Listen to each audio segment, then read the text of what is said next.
నమస్కారం SRK news కి స్వాగతం. ఈనాటి వార్తా విశేషాలు.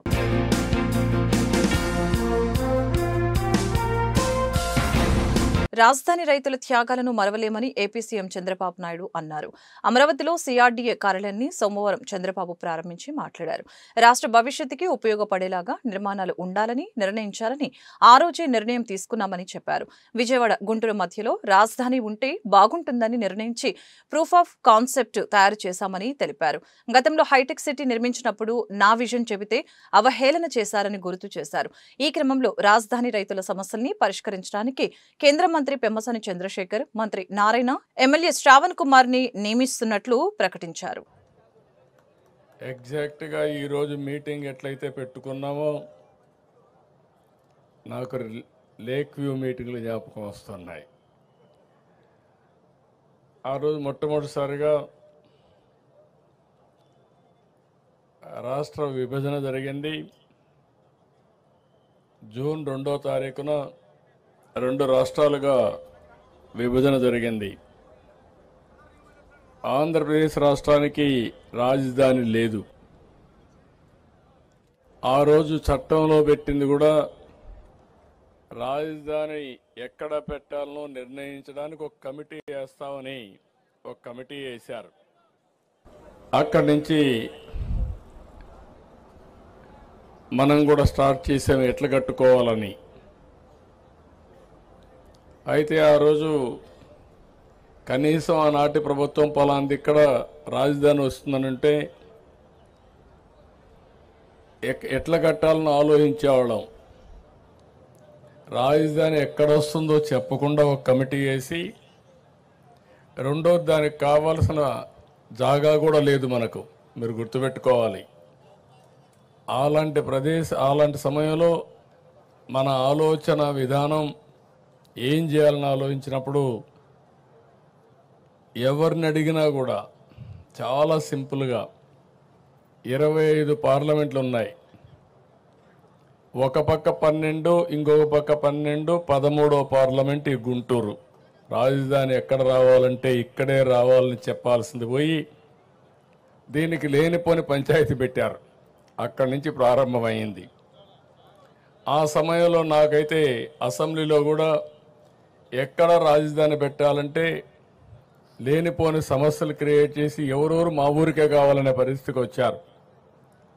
నేను ఒకటే ఆలోచించాను, ప్రతి ఒక్క ఊరికి ఇచ్చేది కాదు, ఇది రాష్ట్ర భవిష్యత్తుకు ఉపయోగపడే రాజధానిగా ఉండాలి.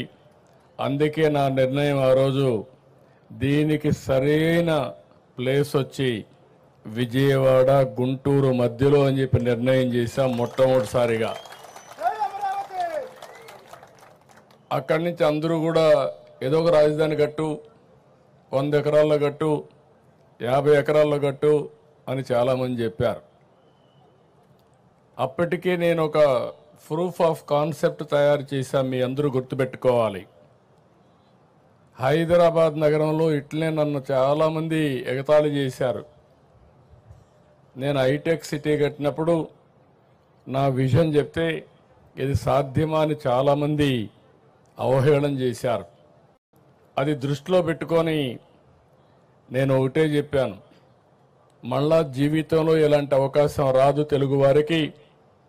ప్రపంచంలో ఒక మంచి రాజధాని, అది కూడా ప్రపంచంలోనే ది బెస్ట్ రాజధాని అక్కడ కట్టింది బ్రౌన్ ఫీల్డ్ రాజధాని, ఇక్కడ గ్రీన్ ఫీల్డ్ రాజధాని కట్టాలంటే దేనికైనా ల్యాండ్ కావాలి, మీరు గుర్తుపెట్టుకోవాలి. ఆకాశంలో రాజధాని కట్టలేము.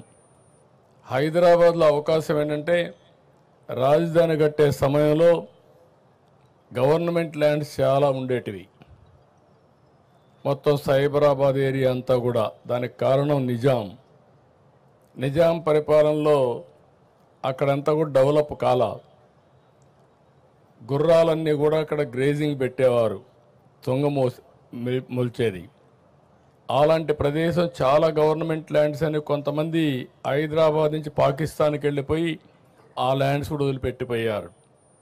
అవన్నీ తీసుకొని నేను బ్రిక్ బై బ్రిక్ డెవలప్ చేశా.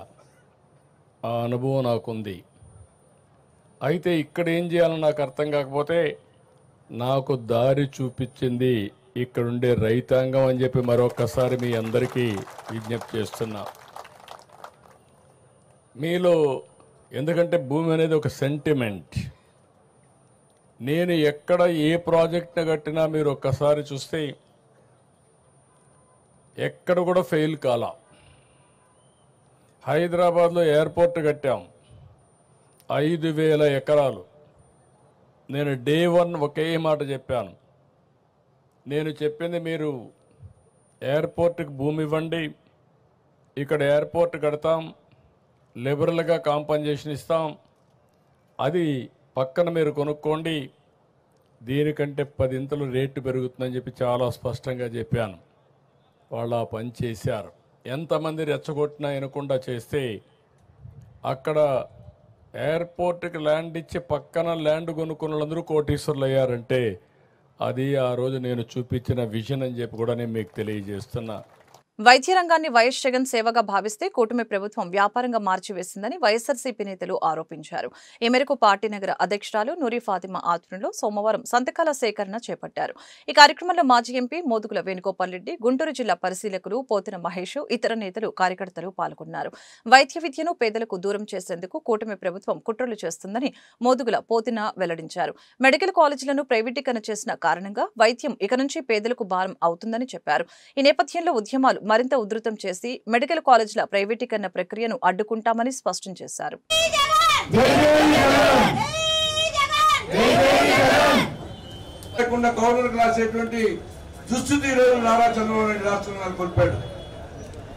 పేదవాడి ఆత్మనాదాలు. నేను చిన్నప్పుడు గుంటూరు మహానగరంలో ఒక ముస్లిం డాక్టర్ కూడా ఉండేవాడు కాదు. ఈ రోజు దాదాపు 50-60 మంది ఎంఎస్లు, ఎండీలు, డాక్టర్లు ఈ రోజు గర్వపడే వ్యక్తులు చేసినటువంటి వ్యక్తి వైఎస్ రాజశేఖర రెడ్డి 4% రిజర్వేషన్తో. ఆ స్ఫూర్తి జగన్మోహన్ రెడ్డి గారు ఈ రాష్ట్రంలో 17 మెడికల్ కాలేజీలు తీసుకొచ్చి ఈ రోజు పేదవాడు కూడా గర్వంగా డాక్టర్ అయ్యి పేదవాడికి వైద్యం ఇచ్చేటువంటి సదుపాయం కల్పించే దాన్ని కూడా ప్రైవేటీకరణ చేశాడు. అంటే ప్రైవేటీకరణ అంటే గుత్తాది డబ్బున్నోడు చేతిలో పెట్టాడు. డబ్బున్నోడికి ట్రీట్మెంట్. రమేష్ హాస్పిటల్కి ఎవరు పోతారండి? డబ్బులున్నోళ్ళు పోతారు. అటువంటి పరిస్థితి ఈ రోజు గవర్నమెంట్ హాస్పిటల్ క్రియేట్ చేసేటువంటి కార్యక్రమం చేపట్టాడు. అందులో ఈ రోజు మనందరం కోర్టు సంతకాల సేకరణ అనేది మనసావాచ కర్మ. ఎందుకంటే గుండె మీద చేసుకొని సంతకం పెట్టండి. రాబోయేటువంటి సంతకంతో ఈ ఆంధ్రప్రదేశ్ ఉన్నటువంటి మెడికల్ కాలేజీల ప్రైవేటీకరణ నుంచి ప్రభుత్వీకరణ వరకు పోరాడతామనేటువంటి భావంతో ఇక్కడ వైఎస్ఆర్ కాంగ్రెస్ పార్టీ సంకల్పం దృఢ సంకల్పంగా మారింది. అందుకని ఈస్ట్ ఎప్పుడు కూడా ఈ రాష్ట్రంలో కానీ గుంటూరు జిల్లాలో ఆఖరిగా అనుకుంటుంది అన్ని విధాలుగా. ఎందుకంటే ఈస్ట్ ముస్తాఫా నూరి ఫాతిమా గారు ఇక్కడ ఒకటే గ్రూపు. ఏ గ్రూప్ అది? నూరి ఫాతిమా గ్రూపు. రాష్ట్రంలో ఒకటే group YS Jaganmohan Reddy group. అందరం కూడా పోతిన మహేష్ నాయకత్వంలో ఈ గుంటూరు పార్లమెంట్ పరిశీలనకు వచ్చాడు. 7 మంది 6 అడుగులు పర్సనాలిటీ గట్టిగా ఉన్నాడు. ఎవరు కూడా పార్టీకి ఎవరైనా కానీ ఏ చేసినా కూడా ఊరుకునే వ్యక్తి కాదు. అందుకని నూరి ఫాతిమా గెలిచిందంటే జగన్మోహన్ రెడ్డి గారు సీఎం అయినట్టే. జగన్మోహన్ రెడ్డి గారు సీఎం అయినట్టే.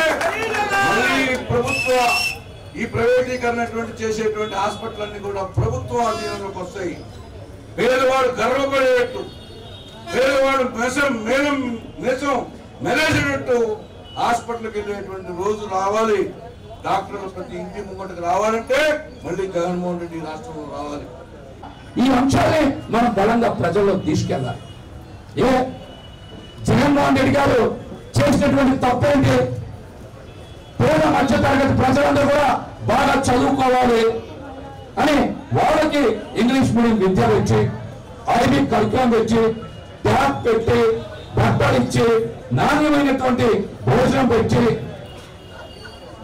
అమ్మఒడి ఇచ్చి, అట్లానే వీళ్ళందరూ డాక్టర్ అవ్వాలనేటువంటి కళను సాకారం చేయడానికి మెడికల్ కాలేజ్ తీసుకొచ్చి ఇన్ని కార్యక్రమాలు చేస్తే మీరు జగన్ గారి మీద నిర్ణయాలు తప్పుపడుతూ జనం మీద పగ తెచ్చుకుంటా ఉన్నారు. వీళ్ళందరూ కూడా బాగా ఇంగ్లీష్ మీడియంలో చదువుకోకూడదు, మంచి బట్టలు వేసుకోకూడదు, ట్యాబ్లు వాడకూడదు, డాక్టర్ అవ్వకూడదు అని చంద్రబాబు పవన్ కళ్యాణ్ సమాజం మీద పగ వచ్చి పేద ప్రజలకు ద్రోహం చేయాలని పెట్టుబడిదారి వర్గానికి ఈ రోజు అనుకూలమైనటువంటి నిర్ణయం తీసుకున్నారు.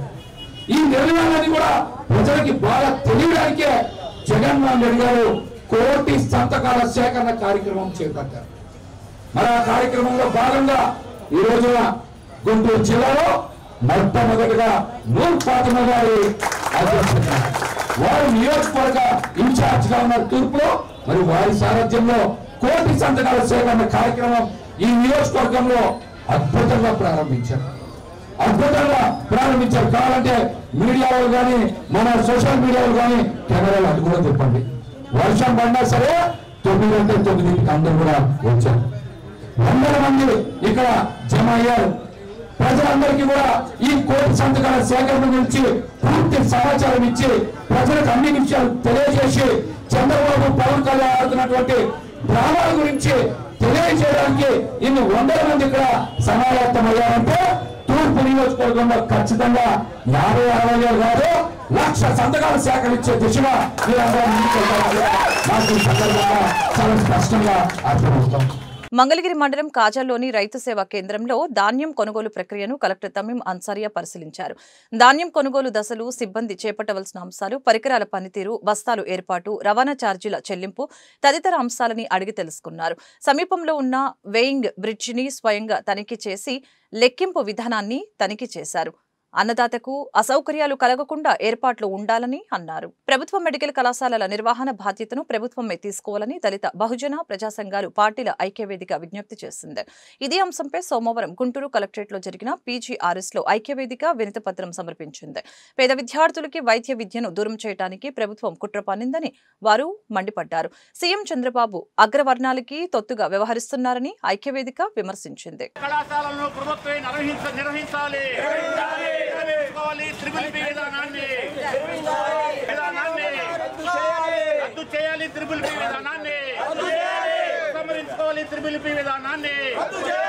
మెడికల్ కళాశాలను ప్రభుత్వమే చేయాలి. త్రిపుల్ జీవోను మెడికల్ కళాశాలను ప్రైవేటీకరించే త్రిపుల్ జీవోను ప్రభుత్వ రంగంలోని మెడికల్ కళాశాలను నిర్వహించాలి. పేద దళిత బహుజన ప్రజా నీకానికి గొడ్డలు పెట్టైన త్రిపుల్ విధానాన్ని ప్రైవేటీకరణకు వ్యతిరేకంగా కళాశాల ప్రైవేటీకరణకు వ్యతిరేకంగా కొనసాగించాలి. మెడికల్ కళాశాలలను ప్రభుత్వ రంగంలోనే ప్రైవేటు పరం చేసే విధానాలను చేసే మెడికల్ కళాశాలల ప్రైవేటీకరణను పోరాడదాం మెడికల్ కళాశాలల ప్రైవేటీకరణకు వ్యతిరేకంగా.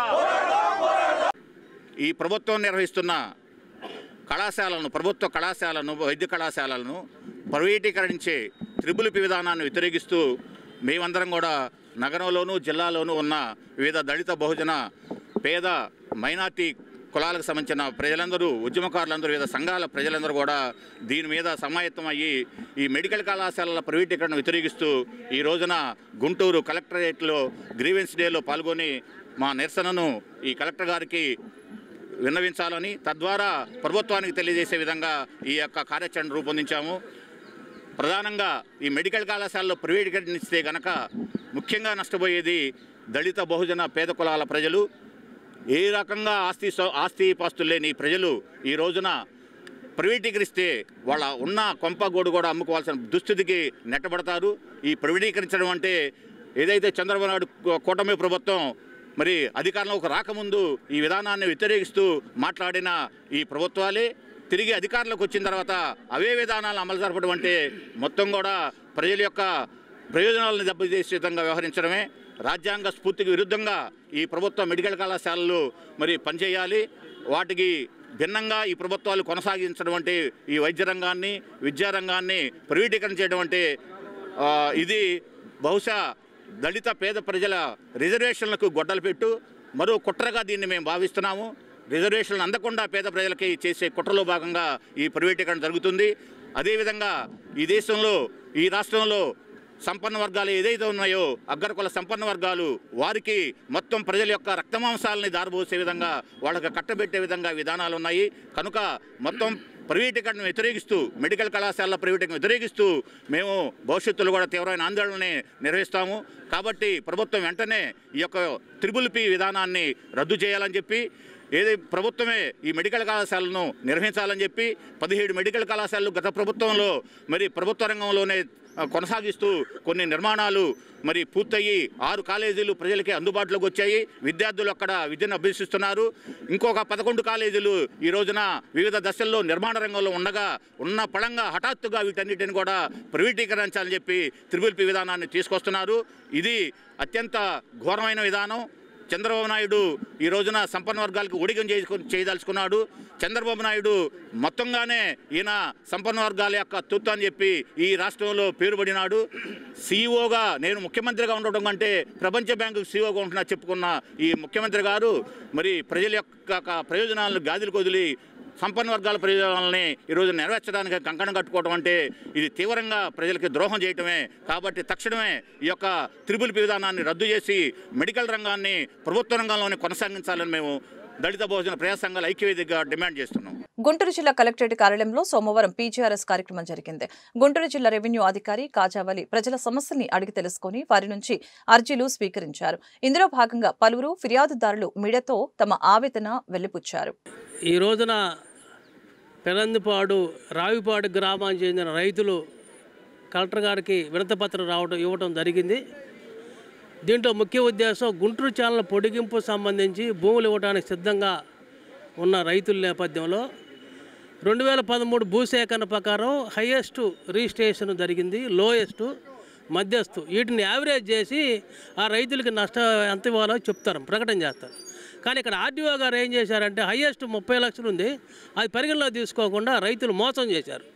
ఇవాళ మోసం చేసి తక్కువ ఉన్న 8 లక్షల్ని పరిగణలో తీసుకొని దాని ప్రకారం మీకు పరిహారం వస్తుందని చెప్పారు. రైతులు భూములు కోల్పోవడం అంటే ఒక తరాన్ని కోల్పోయినట్టే. ఆ పూర్వీకులు ఎంతో కష్టపడి సాగు చేస్తే వీళ్ళు అనుభవిస్తున్నారు. వీళ్ళు తీసుకెళ్ళి ఒక ప్రాజెక్టుకో లేకపోతే ప్రభుత్వం దేనికో దానికి ఇస్తే వీళ్ళ తర్వాత తరాలకి ఏ భూమి ఇస్తారు వీళ్ళు? అందులో రైతులు వీళ్ళందరూ కూడా సాగు చేసుకునే రైతులు వీళ్ళు. అందులో వీళ్ళందరికీ సంబంధించిన భూమి కోల్పోతున్నప్పుడు వాళ్ళకి ఎక్కువ మొత్తం ఇవ్వడానికి ప్రభుత్వం ఆలోచన చేయాలి.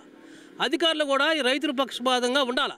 కానీ ఇవాళ ఆర్డీఓ గారు మోసపూరితంగా ఈ రైతులు మోసం చేసే దాంట్లో భాగంగా హైయెస్ట్ 30 లక్షలు ఏందని అడిగితే వాళ్ళని చాలా తేలిగ్గా మాట్లాడటం, కనీసం గ్రామ సభకు కూడా హాజరు కాకుండా ఆర్డీఓ మరి చాలా బెదిరింపుగా మాట్లాడిన పరిస్థితి చూసాం. అంటే గుంటూరు రండి మీరు అందరని చెప్పి ఆయన ఇక్కడ రమ్మంటాం. గ్రామ సభ అంటే గ్రామ సభలో పెట్టాలా, కానీ ఆర్డీఓ గారు గ్రామ సభ రావడానికి మరి ఆయనకి చాలా తీరుబాటు లేదు, లేకపోతే చాలా లెక్కేసి అర్థం కావట్లేదు. అందుకని ఇప్పటికైనా ఆర్డీఓ గారు చేసే మోసాలని ముఖ్యమంత్రి గారు దీన్ని తెలుసుకొని వెంటనే వీళ్ళకి ఇవ్వాల్సిన పరిహారం 30 లక్షలు ఏదైతే ఉందో రిజిస్టర్ ఆఫీస్లో దాన్ని పరిగణలో తీసుకొని వీళ్ళకి ఎక్కువ మొత్తంలో ఇవ్వాలని చెప్పేసి మేము రైతు సంఘంగా కోరుతున్నాం. ఇదివరకు ఎప్పుడో గొడవలు అయినాయి కొంచెం. అప్పుడు విజయవాడ వరదలు వచ్చినప్పుడు కూడా బస్సు తీసుకురామంటే ఓనరు నేను తీసుకురాలా, అక్కడి నుంచి తీసుకురావడం పర్మిషన్ లేదు. ఆర్డీఓలు కూడా ఆపుతున్నారు. ఆడ వేరే డ్రైవర్ ఉంటే సరే అని చెప్పి బయటకు ఆయిల్ కూడా ఇచ్చి తీసుకొస్తే నువ్వు తీసుకొస్తా అది నేను చావదెంగుతా బస్సు తీసుకురాబోతే అంటే ఆయిల్ కూడా తీసుకొచ్చేసి అయిపోయింది. 6,000 డబ్బులు ఇవ్వాలి, నేను 25,000 డబ్బులు కట్టించుకున్నారు నా చేత. కట్టించుకొని అందరికి ఓనర్లందరికీ ఇవ్వాలని చెప్పేసి ఎవరికి ఇవ్వకుండా వాళ్ళు తినేసేసి, వాళ్ళ పేరు చందు అర్జును, వాళ్ళు తినేసేసి ఇప్పుడు ఓనర్లు ఎవరికి ఇవ్వకపోతే నేను రాత్రి వాళ్ళు కాల్ చేసి నేను చంపేసేస్తాను, నా డబ్బులు ఇవ్వకపోతే నువ్వెంత నీ బ్రతికెంత, మాకు డబ్బులు ఇవ్వాలరా నువ్వు అని చెప్పి బెదిరిస్తున్నారు. వాళ్ళకి ఫోన్ చేస్తే నువ్వు ఏడున్నారు, నా కాలనీకి రా, నీ సంగతి నేను చూస్తాను, నువ్వు ఏ స్టేషన్లో పెట్టు అంటే ఇంతకుముందు నా మీద కేసులు ఉన్నాయి, ఏ కేసు అయినా సరే ఉన్నాయి, ఆ కేసులో పెట్టుకుని వీళ్ళు బెదిరిస్తున్నారు. ఇప్పుడు నేను పెళ్లి చేసుకున్నాను, మొత్తం మారిపోయి మొత్తం బాగానే ఉంటున్నాను, నాకైనా న్యాయం జరగట్లేదు. ఏ స్టేషన్కి వెళ్ళినా కానీ వీళ్ళు మాట్లాడించుకుంటున్నారు స్టేషన్లో. ఏది వీళ్ళత్తే టీడీపీలో ఉంది, వీళ్ళత్తే చేత మాట్లాడించుకుని నాకైనా న్యాయం జరగట్లేదు. చంపేస్తాము, డబ్బులు ఇవ్వకపోతే చంపేస్తాను అంటే ఏదన్నా అడిగినా కానీ వాళ్ళని ఫోన్ చేసి నువ్వు డబ్బులు ఎందుకు ఇవ్వలేదు, వాళ్ళు నువ్వు డబ్బులు తీసుకుని ఎందుకు ఇవ్వలేదంటే నేను చంపేసేస్తాము, నువ్వెవడో నాకు ఫోన్ చేయడానికి, నా డబ్బులు తీసుకున్నావు కాబట్టి నేను ఫోన్ చేసా, లేదా నీకు ఫోన్ చేయనుగా, నేను వాళ్ళకి ఇవ్వాలి, ఇచ్చేసేసా డబ్బులు. 6,000 ఇవ్వాలి, అయితే 15,000 25,000 కట్టించుకున్నారు నన్ను కొట్టి. అదే నన్ను కొట్టారు, నా మీద కేసులు ఉన్నాయని చెప్పి నన్ను బెదిరించి ఆ కేసులు పెడతా ఈ కేసులు పెడతారు, నువ్వు బస్సులో ఇది తీసావు అని పెడతానని చెప్పి నన్ను బెదిరించారు. అని చెప్పి బెదిరిస్తే సరే అని చెప్పి నేను 5,000 కట్టించా. ఆ రోజు నా ఇంట్లోకి వచ్చి దౌర్జన్యంగా వచ్చి నా ఇంట్లో టీవీ తీసుకెళ్లారు. నేను స్టేషన్కి వెళ్తే వాళ్ళు మాట్లాడించుకున్నారు సార్. వాళ్ళ అత్తని పిలిపించి వాళ్ళ అత్త మాట్లాడించుకున్నారు. ఢిల్లీలో ఆమె ఎవరు వేలు కోసుకుందంట టీడీపీ కోసం, ఆమెను పిలిపించుకుని మాట్లాడుకున్నారు. నాకు న్యాయం కావాలి సార్. వీళ్ళు నా పేరు నిర్మలా అండి. మేము దళిత భోజన రీసోర్స్ సెంటర్ ఎన్జిఓలో గత 3 సంవత్సరాలుగా పనిచేస్తున్నాము. మా ఎన్జిఓ స్టేట్ లెవెల్లో 9 జిల్లాల్లో పనిచేస్తుంది. అందులో భాగంగా ప్రతిపాడు మరియు మేడికొండూరు మండలాల్లో కూడా నేను ఏరియా కోఆర్డినేటర్గా పనిచేస్తున్నాను. ఇప్పుడు మేము ఇక్కడికి వచ్చిన విషయం ఏంటంటే, మేడికొండూరు ఎడ్లపాటి వెంకట్రావు కాలనీ నందు వాళ్ళు రోడ్డు మీద నుంచి వాళ్ళ కాలనీలోకి వెళ్ళాలంటే వాగు ఒకటి అడ్డంగా ఉంది. ఆ వాగుకి నీళ్లు వచ్చేసి కొండ నీళ్లు వాగుకి వస్తున్నాయి. ఎక్కువగా 3-4 రోజులు ఎడతెరపు లేకుండా వర్షాలు పడినా కానీ, తుఫాన్లు వచ్చినా కానీ, మరి ఎలాంటి వరదలు వచ్చినా కానీ ఆ నీళ్ళన్నీ వీళ్ళ ఇళ్లలోకి పోవడము, మురికి నీళ్లు రావడము, ఇంట్లో ఉన్న సామాన్లన్నీ కొట్టుకుపోవడము, వీళ్ళు నడవడానికి కూడా చాలా ఇబ్బందులు పడుతున్నారు. నడుము పైకి నీళ్లు రావటము, ఒక్కొక్కసారి చిన్నపిల్లలు కూడా కొట్టుకుపోవటము, పెద్దవాళ్ళు కూడా అందులో పడటము, ఈత వచ్చిన వాళ్ళు తీయడం అలా జరుగుతుంది. కానీ గత 30 సంవత్సరాలుగా వీళ్ళు అక్కడ జీవనం కొనసాగిస్తున్నారు. కాబట్టి వీళ్ళకి అక్కడ నడవడానికి ఆ వాగు మీద వంతెన గురించి, అదేవిధంగా నివేశ స్థలాల గురించి, మరియు వాళ్ళ కాలనీలో ఉన్నటువంటి రోడ్లు ఏవైతే ఉన్నాయో, మరి వర్షాలు వచ్చినప్పుడు మురుగునీరు ఇళ్లలో పోయి చాలా ఇబ్బందులు పడుతున్నారు. కాబట్టి రోడ్ల గురించి కూడా మేము ఈరోజు కలెక్టర్ గారికి వినిపించుకోవడానికి ఆ గ్రామస్తులతోటి ఇక్కడికి రావడం జరిగింది. నేను చంద్రకళ జ్యువెలర్స్ పపరేటర్. మా అన్నగారు నేను పపరేట్ అయితే నన్ను 4 విధాలుగా ఇబ్బంది పెడుతూ అధికారుల అధికార అండబలంతో పోలీసుల అండబలంతో ఆయన దౌర్జన్యం చేసి పలానా షాపు చంద్రకళ జ్యువెలర్స్ 4/1 బ్యాడీపేటలో శంకర్ల సందులో మన షాపు ఉంటే దౌర్జన్యంగా పట్టబడరు తాళాలు బాలగొడితే నేను పోలీసుల ఆధ్వర్యంలో మళ్ళీ తాళాలు వేస్తే సాయంత్రం దౌర్జన్యంగా మళ్ళీ 5:30కి వచ్చి అన్నీ తీసి మళ్ళీ రాబడి చేసి జనాల్ని పిలిపించి ఒక బంగారపూట అధికారితో మా దగ్గర కొట్టులో ఉన్న వెండి సామాన్లన్నీ తీసుకొచ్చి 30 మంది కుర్రోళ్ళతో నన్ను హింసించి మా ఆవిడ్ని మా అమ్మాయిని ఇలా మాటలు మాట్లాడి అసభ్యంగా మాట్లాడి తర్వాత పోలీస్ కేసు పెడతామంటే కంట్రోల్ రూమ్కి ఫోన్ చేస్తే వాళ్ళు నన్ను ఎస్ఐ గారికి కంప్లైంట్ ఇవ్వమన్నారు. నేను అక్కడికి వెళ్తే సిఐ గారి ఆధ్వర్యంలో ఎస్ఐ గారి ఆధ్వర్యంలో కంప్లైంట్ చేయమన్నారు. నేను చేస్తే నన్ను అక్కడ కూర్చోబెట్టి కంప్లైంట్ రాస్తే ఒక 4 టవల్ రాస్తే కాదు ఇట్లా చేయమన్నారు. నేను మళ్ళీ పోలీసు వాళ్ళు ఫోన్ చేస్తే కంట్రోల్ రూమ్ నుంచి 2 కానిస్టేబుల్ వచ్చి కెమెరా తీసుకుంటూ లైవ్ తీసుకుంటూ అమ్మా ఇంతమంది ఉన్నారు నేనేమి చేయలేనని అంటున్నారు. నాకు ఎటువంటి సహకారం అందలేదు, నాకు అన్యాయం జరుగుతుంది, నాకు ఒంట్లో బాగాలేదు, నా పిల్లలకి అనుమానించి అక్రమంగా వాళ్ళ మీద దాడి చేసి 4 కుర్రోళ్ళు లేడీసు పలానా వ్యక్తులు నన్ను ఇట్లా చేశారు. వీడియో రికార్డు సీసీ కెమెరా అన్నీ ఆపేసి మీకు చేతనే చేసుకోమంటున్నారు. రెండోది రాబడి జరిగింది, నాకు అన్యాయం జరుగుతుంది. మీరు నాకు పబ్లిక్గా ఇష్యూగా అండబలంతో వాళ్ళు ఉన్నారు. నాకు న్యాయం చేకూర్చాలని మీ దగ్గరికి వచ్చాను. నాకు బంగారం కానీ వెండి కానీ సమానంగా పంచి నా వాటా నాకు ఇచ్చి ఎవరు వ్యాపారాలు చేసుకోవాలని కోరుకుంటున్నాను. ఇక్కడ సంజయ్ సాహు అండి అతని పేరు. వీళ్ళు ఒరిస్సా నుంచి వచ్చిన కార్మికులు. వీళ్ళు గత సంవత్సరం క్రితం ఒరిస్సా నుంచి ఇక్కడికి వచ్చారండి పట్టుగుడ్డు కోసం. మిర్చి యార్డ్ కాడ పనిచేస్తున్నారు.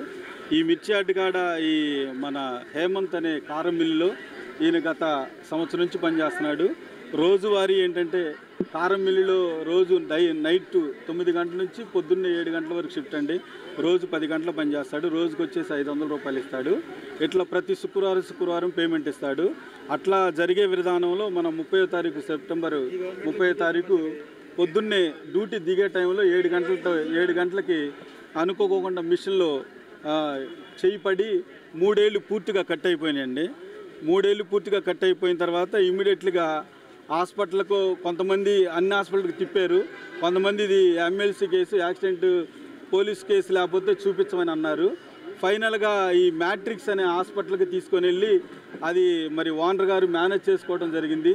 మ్యాట్రిక్స్ హాస్పిటల్కి తీసుకెళ్ళి వాళ్ళు ట్రీట్మెంట్ ఇచ్చారండి. ఎమ్మెల్సీ కాకుండానే ట్రీట్మెంట్ ఇచ్చారు. ఆ ట్రీట్మెంట్ ఇచ్చేసి వెంటనే ఊరక ట్రీట్మెంట్ అంటే ఏం లేదండి, జస్ట్ కట్ అయిన ఏళ్ళని కట్ చేసేసి మామూలుగా హెల్త్ కట్టేసేసి పంపించేశారంట వెంటనే. తీరా ఆ రోజు కేసు పెట్టొద్దులే నేను మేస్త్రితో మాట్లాడతానని అన్నాడు. ప్రజల ప్రాణాలతో ఎన్డీఏ కూటమి ప్రభుత్వం చెలగాటమాడుతుందని వైఎస్సార్సీపీ నేతలు ఆరోపించారు. రాష్ట్రాన్ని సారా ఆంధ్రప్రదేశ్గా మార్చివేశారని విమర్శించారు.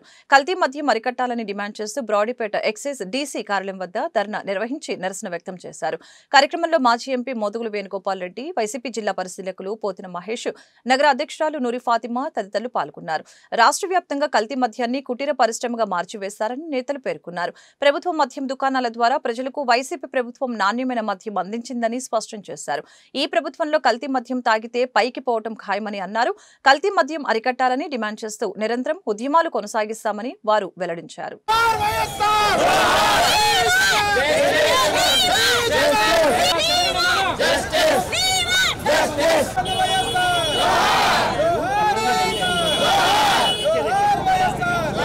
ప్రభుత్వం నకిలీ మద్యాన్ని ప్రోత్సహిస్తున్న కూటమి ప్రభుత్వం, నకిలీ మద్యాన్ని ప్రోత్సహిస్తున్న కూటమి ప్రభుత్వం, చంద్రబాబు నాయుడు, నకిలీ మద్యాన్ని ప్రోత్సహిస్తున్న సీఎం చంద్రబాబు నాయుడు, నకిలీ మద్యాన్ని ప్రోత్సహిస్తున్న సీఎం చంద్రబాబు నాయుడు, జగన్మోహన్ రెడ్డి గారి నాయకత్వం, ప్రజా నాయకుడు జగన్మోహన్ రెడ్డి గారి నాయకత్వం.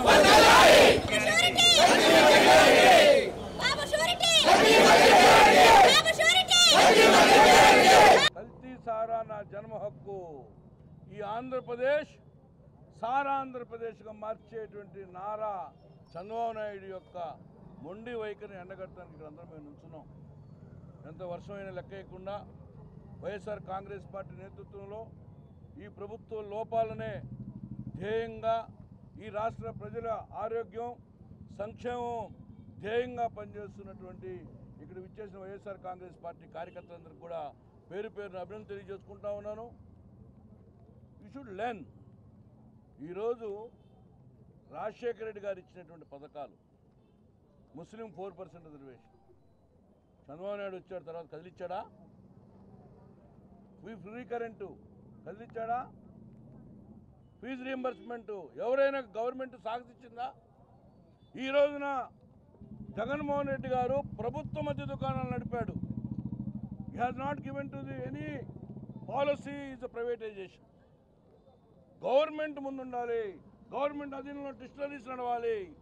గవర్నమెంట్ పేదవాడు సరదాగా పొద్దున పూట కష్టపడి కొంచెం రాత్రిపూట సరదాగా నిద్రపోదాం, ఫ్రెండ్స్తో కూర్చొని ఎంజాయ్ చేద్దాం అనేటువంటి మద్యం మేమిస్తే పొద్దునల్లా వాళ్ళకి స్వర్గంగా ఉంది మందు తాగుతూ ఉంటే జగన్మోహన్ రెడ్డి గారి టైంలో. ఏమో ఇప్పుడు మందు తాగితే నరకం ఖాయం, పొద్దున కల్లా లెగుతాం లేదు తెలీదు. కల్తీ మద్యం చాల్తీ కళ్ళను ఇటువంటి మద్యాన్ని తీసుకొచ్చారు.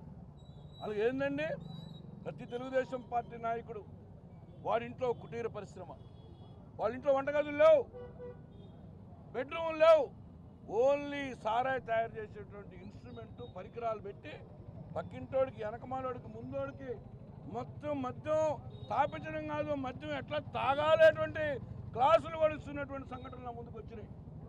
రాష్ట్ర వ్యాప్తంగా వైఎస్ఆర్ కాంగ్రెస్ పార్టీ అధ్యక్షులు మాజీ ముఖ్యమంత్రి వర్యులు వైఎస్ జగన్మోహన్ రెడ్డి గారు ఇచ్చినటువంటి పిలుపు మేరకు నకిలీ మద్యానికి వ్యతిరేకంగా పోరాడాలని ఇచ్చినటువంటి రాష్ట్ర వ్యాప్త పిలుపు మేరకు చంద్రబాబు నాయుడు గారు భయపడి నిన్న ప్రెస్ మీట్ పెట్టి సిట్ అని ఒకటి ప్రకటించారు. సిట్ అనేది చంద్రబాబు నాయుడు గారి జేబు సంస్థ. ఆ సిట్ మీద వైఎస్ఆర్ కాంగ్రెస్ పార్టీకి కానీ రాష్ట్ర ప్రజలకు కానీ నమ్మకం లేదు. వైఎస్ఆర్ కాంగ్రెస్ పార్టీగా మేమందరం డిమాండ్ చేస్తూ ఉన్నాం. నకిలీ మద్యం స్కామ్ మీద, నకిలీ మద్యం తయారీ మీద, నకిలీ మద్యం అమ్మకాల మీద, నకిలీ మద్యం పర్సంటేజీల మీద, వాటాల మీద దర్యాప్తు చేయడానికి సిబిఐ దర్యాప్తుని వేయాలని వైఎస్ఆర్ కాంగ్రెస్ పార్టీ డిమాండ్ చేస్తాం. ఇంతవరకు మీరు చూస్తే జనార్దన్ రావు ఎయిర్పోర్ట్ నుంచి బయటకు వస్తా, నేను ఒక్కడే ఇందులో భాగస్వామి కాదు, చాలా పెద్ద పెద్ద వాళ్ళు ఉన్నారు, నా పాత్ర చాలా నామమాత్రమని చెప్తే ఆ విషయం మీద చంద్రబాబు నాయుడు గారు ఎందుకు స్పందించట్లేదని మేమైతే సూటిగా ప్రశ్నిస్తూ ఉన్నాం. నిన్న కూడా ఆయన అంటా ఉన్నారు, సౌత్ ఆఫ్రికాని కాపాడే బాధ్యత ఏం తీసుకుంటారంట. ఎంత దుర్మార్గమో తెలుసా ఇది? సౌత్ ఆఫ్రికాలో నకిలీ మద్యం తయారీ చేసేటువంటి ఫ్యాక్టరీ నిర్మాణానికి నిధులన్నీ కూడా ఆంధ్రప్రదేశ్ నుంచి వెళ్తూ ఉన్నాయి.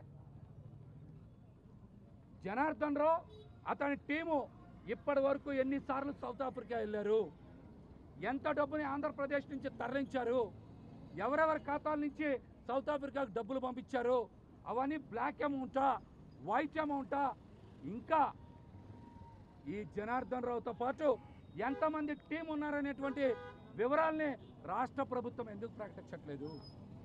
దీంట్లో తెలుగుదేశం పార్టీ ఎమ్మెల్యేలు, ఎంపీలు, మంత్రులకి, తెలుగుదేశం పార్టీ నాయకులకి భాగస్వామ్యం ఉండబట్టే మీరు ఆ వివరాలన్నీ ప్రకటించలేదా చంద్రబాబు నాయుడు గారు? సమాధానం చెప్పండి. ఇప్పుడంట సిట్ ఏర్పాటు చేస్తామని చెప్తున్నారు. ఈ 17 నెలల కాలంగా చంద్రబాబు నాయుడు గారి ప్రభుత్వం ఏమైనా నిద్రపోయిందా? నకిలీ మద్యం తయారు చేసి, రవాణా చేసి, అమ్మకం చేసి ప్రభుత్వ ప్రాణాలు తీసేస్తే మీరు ఇప్పటివరకు ఏం చేస్తున్నారు? ప్రభుత్వం నడపడం చేత కాలేదా మీకు ఎన్నాళ్ళు? ఈరోజు రాష్ట్రం మొత్తం కూడా నకిలీ మద్యం తయారు చేస్తున్న ఈ కూటమి ప్రభుత్వంలో ఉన్న నాయకుల మీద మరి రిప్రజెంటేషన్ ఇవ్వడానికి ఇక్కడ డిప్యూటీ కమిషనర్ గారికి ఒక లెటర్ ఇవ్వడానికి, మెమరాండా ఇవ్వడానికి పోతుల మహేష్ గారు, అలాగే మోదుగుల గారు, అలాగే ఎమ్మెల్సీ యేసురత్నం గారు, అలాగే నిమ్మకాయల రాజనాథ్ గారు, వైఎస్ఆర్సీపీ నాయకులు, కార్యకర్తలు, అలాగే ప్రతి ఒక్కళ్ళు కూడా ఇక్కడ రావడం జరిగింది. గతంలో మీరు చూశారు నకిలీ మద్యం వల్ల ఎంతమంది ప్రాణాలు పోతున్నాయో. ఎందుకంటే వీళ్ళు తయారు చేస్తున్న కల్తీ ఎందుకంటే వీళ్ళకి నిజంగానే ప్రజల ప్రాణాలంటే లెక్కలేదు. ప్రజల ప్రాణాలు పోతున్నా కూడా వీళ్ళ జేబులు నింపుకోవడానికే చూస్తున్నారు, కానీ వాళ్ళ కడుపు మీద కొడుతున్నారని చెప్పి ఈ కూటమి ప్రభుత్వంలో ఉన్న నాయకులకి మాత్రం నిజంగా నిర్లక్ష్యంగా వహిస్తున్నారు. ఎక్కడ ఏ సామాజిక వర్గం చూసుకున్నా పేదవారిని అంటేనే లెక్క చేయని ఈ కూటమి ప్రభుత్వం అరాచకాల్ని ఖచ్చితంగా మేము ఖండిస్తాము. ఇది సెంట్రల్ లెవెల్గా తీసుకెళ్తాము. ప్రజలు కూడా మేలుకోండి, ఈ కూటమి ప్రభుత్వం చేస్తున్న అరాచకాల్ని మేలుకోండి. ఎందుకంటే చదువుకునే పిల్లలకి మోసం జరుగుతుంది. అలాగే ప్రతి ఒక్క సామాజిక వర్గం హాస్టల్లో చదువుకున్న పిల్లలకి మంచి ఫుడ్ ఇవ్వకుండా అక్కడ వాళ్ళ ప్రాణాలు తీస్తుంది. అలాగే మీరు చూసుకుంటే మహిళలకు కానీ రక్షణ లేకుండా, మరి మహిళలకి రక్షణ కోసం ఏదో యాప్ తయారు చేశారు, కానీ ఇప్పుడు దాకా అది కూడా సక్రమంగా నడుస్తున్నట్టు ఎక్కడ కనిపించట్లేదు. అధ్యాపక ఉద్యమ నేత ఎంజే మాణిక్యరావు శత జయంతి ఉత్సవాలు రాష్ట్ర వ్యాప్తంగా జరుగుతున్నాయి. ఈ కార్యక్రమానికి సంబంధించిన పోస్టర్లను మాజీ ఎమ్మెల్సీ కెఎస్ లక్ష్మణరావు, ఏసీ కళాశాల principal Mojesh, MJM memorial trust ప్రతినిధులు విడుదల చేశారు. ప్రస్తుతం ఉమ్మడి గుంటూరు జిల్లాలో ఘనంగా ఈ కార్యక్రమాలు నిర్వహిస్తున్నట్లు చెప్పారు. అదేవిధంగా నవంబర్ నెలలో రాష్ట్ర స్థాయిలో ఈ వేడుకలు నిర్వహించడం జరుగుతుందని వారు పేర్కొన్నారు. కార్యక్రమంలో అధ్యాపకులు పెద్ద సంఖ్యలో పాల్గొని విజయవంతం చేయాలని కోరారు. అధ్యాపక ఉద్యమ నేత, శాసన మండలి మాజీ సభ్యులు శ్రీ ఎంజే మాణిక్యరావు గారి శత జయంతి ఉత్సవాలు ఈ సంవత్సరం జరుగుతూ ఉన్నాయి. ఆయన 1925 మే 23వ తేదీన జన్మించారు. ఆయన జన్మించి 100 సంవత్సరాలైంది. ఈ మాణిక్యరావు గారు ప్రభుత్వ విద్యారంగ పరిరక్షణ కోసం, ముఖ్యంగా ఎయిడెడ్ విద్యా సంస్థల కోసం, ఎయిడెడ్ విద్యా సంస్థల్లో ఉన్న సిబ్బంది కోసం ఎంతో కృషి చేశారు. ఈ ప్రాంతంలో అనేక సంస్థలు ఎయిడ్ పొందటానికి ఆయన ఎంతో కృషి చేసిన సంగతి, ఉద్యమాలు నడిపిన సంగతి మనందరికీ తెలిసింది. ఈరోజు ఆయన ఆశయాలు ముందుకు తీసుకువెళ్ళటానికి ప్రయత్నంలో భాగంగా ఇప్పటికే మాణిక్యరావు గారి శత జయంతి ఉత్సవాలు చిలకలూరుపేట, కావలి, అమరావతి, అలాగే గుంటూరులో కొన్ని ప్రాంతాల్లో ఇప్పటికే జరిగాయి. మరికొన్ని ప్రాంతాలు చీరాల, ఖమ్మం మొదలైన ప్రాంతాల్లో జరగబోతూ ఉన్నాయి. అలాగే 2026 ఫిబ్రవరి, మార్చి నెలల్లో గుంటూరు నగరంలో కూడా ఆయన శత జయంతి ఉత్సవాలు పెద్ద ఎత్తున జరపడానికి ఎంజేఎం మెమోరియల్ కమిటీ ప్రయత్నం చేస్తూ ఉంది. అందువల్ల ఈ ప్రాంతంలో ఉన్నటువంటి అధ్యాపకులు, అలాగే పదవి విరమణ చేసిన అధ్యాపకులు, ఎయిడెడ్ కాలేజీ సిబ్బంది, వీరందరూ కూడా ఈ ఉత్సవాల్లో ఎక్కడ జరిగినా పెద్ద సంఖ్యలో పాల్గొవాలని, ఆయన ఆశయాలు ముందుకు తీసుకెళ్ళటానికి కృషి చేయాలని, ముఖ్యంగా ప్రభుత్వ విద్యారంగ పరిరక్షణ కోసం జరిగే ఉద్యమాల్లో కృషిలో భాగస్వాములు కావాలని ఎంజే మాణిక్యరావు మెమోరియల్ కమిటీ పిలుపు ఇస్తుంది. ఎంజేఎం మెమోరియల్ కమిటీ ఆధ్వర్యంలో మాజీ శాసనసభ్యులు, ఉపాధ్యాయ ఉద్యమ నేత శ్రీ ఎంజే మాణిక్యరావు గారి శత జయంతి ఉత్సవాలు ఈ సంవత్సరం ఆంధ్రప్రదేశ్ రాష్ట్రంలో అన్ని ప్రాంతాల్లో, ఉమ్మడి ఆంధ్రప్రదేశ్ రాష్ట్రంలో అన్ని ప్రాంతాల్లో జరిపించటానికి ఎంజేఎం కమిటీ వారు నిర్ణయించడం జరిగింది. దానిలో భాగంగా లక్ష్మణరావు సార్ చెప్పిన విధంగా రాష్ట్రంలో వివిధ ప్రాంతాల్లో ఇప్పటికే ప్రోగ్రామ్స్ కండక్ట్ చేశాం. ఈ వారంలో ఫ్రైడేన చీరాల్లో కూడా ఈ ప్రోగ్రామ్ని జరపడానికి నిర్ణయించడం జరిగింది. అదేవిధంగా ప్రతి సంవత్సరం ఎంజేఎం కమిటీ ఆధ్వర్యంలో ఎంజేఎం మెమోరియల్ లెక్చర్ నవంబర్ 16వ తారీఖున రాష్ట్రంలో అన్ని ప్రాంతాల్లో నిర్వహించడం జరుగుతుంది. దానిలో భాగంగా ఈ సంవత్సరం మరి విజయవాడ కేబిఎన్ కళాశాలలో జరపాలని నిర్ణయించడం జరిగింది. మరి ఎంజేఎం గారు చేసినటువంటి సేవల్ని ప్రస్తుత తరానికి తెలియజేయాలన్నదే ముఖ్య ఉద్దేశము. ఈ ఎంజేఎం సెంటినరీ సెలబ్రేషన్స్ జరపడానికి అన్ని ప్రాంతాల్లో సుమారుగా 20 మీటింగ్స్ అయినా మేము జరపడానికి నిశ్చయించడం జరిగింది. ఈ శత జయంతి ఉత్సవాల్లో భాగంగా వివిధ కళాశాలల్లో, స్కూళ్ళలో విద్యార్థులకి రకరకాల పోటీలు పెట్టాం. వక్తృత్వ పోటీలు కానివ్వండి, వ్యాసరచన కానివ్వండి, అలాగే మంచి రెస్పాన్స్ వచ్చింది. కావల్లో కానీ ఇప్పుడు ప్రస్తుతం చీరాల్లో 13 స్కూల్స్, కళాశాలలో పోటీలు జరుగుతూ ఉన్నాయి. అది 17వ తారీఖు వాళ్ళకి ప్రైజులు ఇస్తాం. అలాగే మన గుంటూరులో జరిగినప్పుడు కూడా మంచి రెస్పాన్స్ వచ్చింది. పిల్లలు చాలా చక్కగా వాళ్ళు పాల్గొనడం జరిగింది. దీని యొక్క ముఖ్య ఉద్దేశం ఏంటంటే రాబోయే తరాలకి ఆయన ఏం చేశారు, ఎట్లా ఉండేవాళ్ళు, మనం ఏ విధంగా ఉండటానికి ఆస్కారం ఉంది అని తెలియడం కోసం ఈ కార్యక్రమాలు చేపడుతున్నాం. దీనిలో మన మాజీ ఎమ్మెల్సీ లక్ష్మణరావు గారు మంచి ఇంట్రెస్ట్ తీసుకొని చేస్తున్నారు. అలాగే మా సెక్రటరీ మోజస్ గారు కూడా ఆయన కృషిలో ఎటువంటి లోపం లేకుండా అన్ని రకాలుగా మా సంస్థకు ఉపయోగపడుతున్నారు. ప్రతిపాడు నియోజకవర్గ ఎమ్మెల్యే బూర్ల రామాంజనేయులపై ఉద్దేశపూర్వకంగా నోరు పారేసుకున్న గోళ్ల అరుణ్ కుమార్ బహిరంగ క్షమాపణ చెప్పాలని ఆంధ్రప్రదేశ్ మాదిగ రిజర్వేషన్ పోరాట సమితి రాష్ట్ర అధ్యక్షులు పేరుపోగు వెంకటేశ్వరరావు డిమాండ్ చేశారు. అరండల్పేటలో సోమవారం ఏర్పాటు చేసిన మీడియా సమావేశంలో ఆయన మాట్లాడారు. అన్నదమ్ములుగా ఉంటున్న మాల మాదిగల మధ్య చిచ్చు పెట్టడానికి ప్రయత్నిస్తే అరుణ్ కుమార్ ని పాతాళానికి తొక్కుతామని తీవ్రంగా హెచ్చరించారు. ఎంఆర్పీఎస్ జాతీయ ప్రధాన కార్యదర్శి పొలిమేర హరికృష్ణ మాదిగ మాట్లాడుతూ అరుణ్ ఉద్దేశపూర్వకంగా అలజడుల్ని సృష్టిస్తున్నారని, కంచే చేను మేసేలాగా బురద చల్లుకోవటం సిగ్గుచేటని అన్నారు.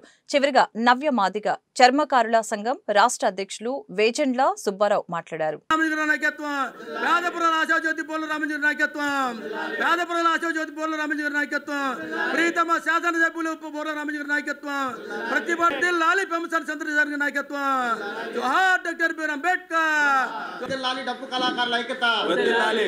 ఈరోజు ఈ మినీ అంబేద్కర్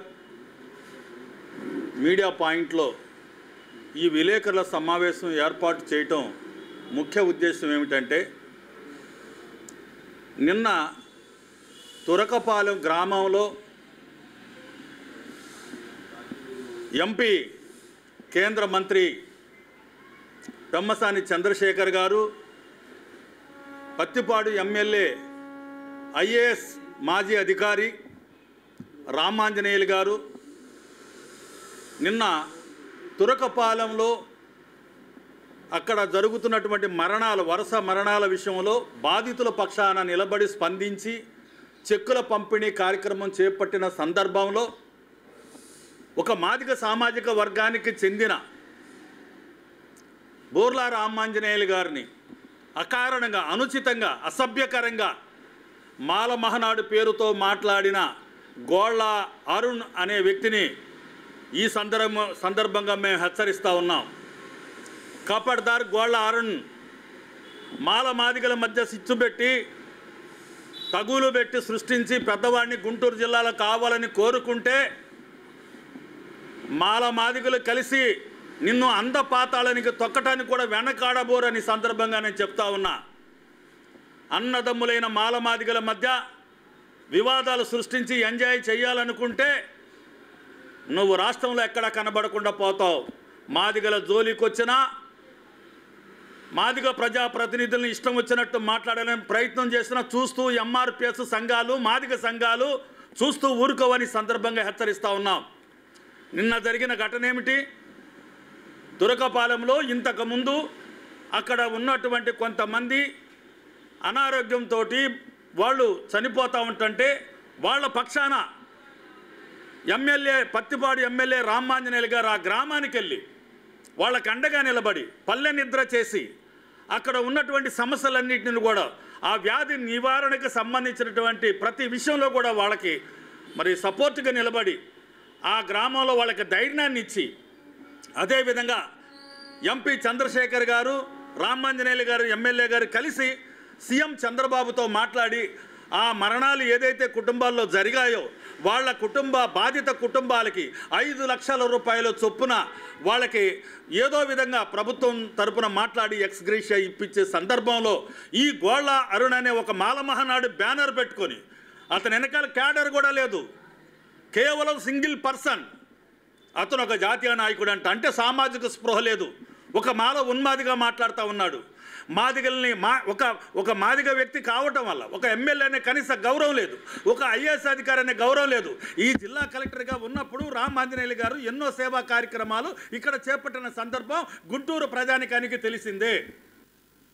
గుంటూరు జిల్లా ప్రత్తిపాడు అసెంబ్లీ నియోజకవర్గం తురకపాలెం గ్రామంలో ఇటీవల అంతుచెక్కని వ్యాధి ప్రబలి మరణాలు సంభవిస్తూ ఉంటే ఆ ప్రాంతంలో ఉన్నటువంటి ఆ గ్రామంలో ఉన్నటువంటి ప్రజలు తీవ్ర ఆందోళనకు భయాందోళనకు గురై ఇబ్బందులు పడుతూ ఉంటే వాళ్లకు భరోసానిచ్చేందుకు అక్కడ పల్లె నిద్ర చేసి ప్రభుత్వం నుంచి ఒక శాసనసభ్యునిగా ఈయన ఒక బాధ్యత ఏ విధంగా మరి నిర్వర్తించాలో నిర్వర్తిస్తూ అక్కడ బాధిత కుటుంబాలకు నిన్న అనగా 12వ తారీఖు ఆదివారం ఆ గ్రామంలో గౌరవ కేంద్ర మంత్రి వర్యులు గుంటూరు పార్లమెంట్ సభ్యులు పెద్దలు పెమ్మసాని చంద్రశేఖర్ గారు, జిల్లా కలెక్టర్ గారు, ఇతర అధికారులు నాయకుల సమక్షంలో తురకపాలెంలో ఆ బాధిత కుటుంబాలకు మరి మనిషికి కుటుంబానికి 5 లక్షల చొప్పున మీకు అకౌంట్లో పడుతున్నాయి, ఎవరికి కూడా మధ్యలో ఉన్నటువంటి దళారీ వ్యవస్థ ఉంటే కనుక వాళ్ళు ఎవరికి డబ్బులు ఇవ్వాల్సిన అవసరం లేదని చెప్పిన సందర్భం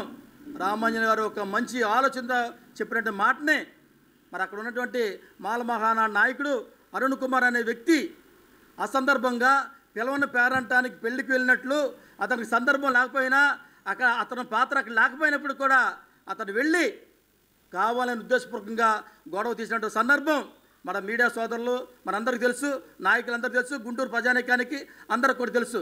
సోదరులారా మనకు తెలుసు, ఆయన గుంటూరు జిల్లా కలెక్టర్గా ఉన్నప్పుడు ఆయన గుంటూరుని ఏ విధంగా పరిపాలన చేశారో తెలుసు. గుంటూరులో ఉన్నటువంటి పేద ప్రజలకు సంక్షేమ అభివృద్ధిని ఏ విధంగా ఇచ్చారో కూడా మనందరికీ తెలిసిన విషయం.